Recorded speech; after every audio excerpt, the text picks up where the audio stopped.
ঋণের বোঝায় যারা জর্জরিত, বিষ্ণু ইসলাম চমৎকার একটা দোয়া শিখিয়েছেন। আমাদের অনেকে ঋণের বোঝায় জর্জরিত, আছে না নাই?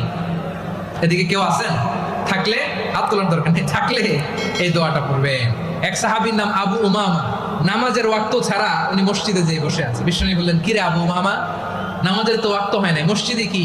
সাহাবী বলে, হুমুমুন লাজিমাতনি ওয়া দুয়ুন, নবী গো, ঋণের বোঝায় এমন টেনশনে আছি, ঘরে থাকতে পারলাম না, মসজিদে চলে আসছে। বিষ্ণু বললেন, আমি কি তোমার এমন একটা দোয়া শিখাবো যেটা বললে আল্লাহ তাআলা তোমার ঋণের বোঝা হালকা করে দিবে?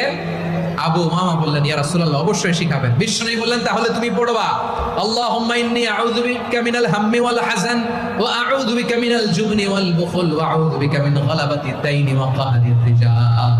ও আল্লাহ, তোমার কাছ থেকে দুশ্চিন্তা থেকে পানাহ চাই, কৃপণতা, ভীরুতা, অলসতা, কার্পণ্যতা, এই সব কিছু থেকে, মানুষের কঠোরতা, আমার উপর মানুষের আধিপত্য এবং ঋণের